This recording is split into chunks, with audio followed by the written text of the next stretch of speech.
Update po natin mga tol ang kumakalat na laban daw ni Casimero versus Terence John Doheny. Fake news daw ang balitang yan mga tol, hindi daw yan ang makalaban ni Cuadro Alas.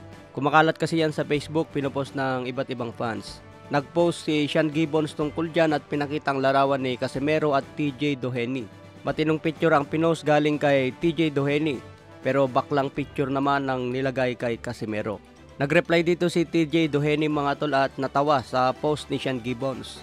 Sagot naman ni Gibbons, looking for big fight ngayong 2024. Ibig sabihin mga tol na fake news ang kumakalat na si TJ Doheny ang kalaban ni Casimero. Sino na naman kaya ang nagpakalat niyan? Mabilis maniwala ang mga tao sa chismis kahit walang basihan. Pero grabe yung pangasar ni Sean Gibbons dito mga tol, no? Baklang picture ang nilagay kay Casimero. Former 3 Division champion pero ginawang bakling sa post. Sa ibang banda naman, Oscar De La Hoya bad trip sa mga bagong fighter ngayon. Kahit baguhan pa lang at hindi pa sikat, nagna-demand na raw ng malaking bayad. Kung overpriced lagi ang bayad sa mga boxer, siguradong lugi din ang promoter. Parang nagtitinda ka lang ng palugi. Mahinang market pero malaki ang presyo.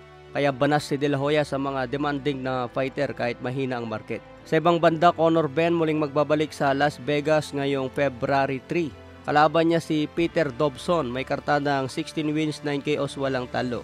Hindi kilala ang kalaban ni Conor Benn dahil galing ito sa 10-rounder. Ngayon pa lang masusubukan ang sukdulang 12 rounds kung aabot hanggang sa dulo. Pero tingin ko mga tol, knockout lang ang abutin ni Peter Dobson. Mamasuwin lang ito ni Conor Benn. May kartadang 22 wins, 14 KOs, walang talo.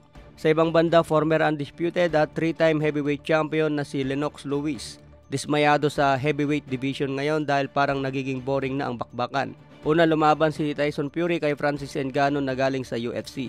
Ngayon lalaban din si Anthony Joshua kay Francis Ngannou. Okay naman daw ang match-up na yan mga tol pero hindi pabor si former undisputed sa nangyayari. Buti na lang daw at naikasa ang bakbakan ni Tyson Fury versus Alexandre Usyk. Ito na lang daw ang abangan niya sa heavyweight division. Mangyayari po yan sa February 17. Sinabi ni Anthony Joshua na matatalo daw si Fury laban kay Alexandre Usyk. Mouthbox lang umano si Tyson Fury. Okay mga tol, yan lang muna ang balita sa ngayon. Maraming salamat po.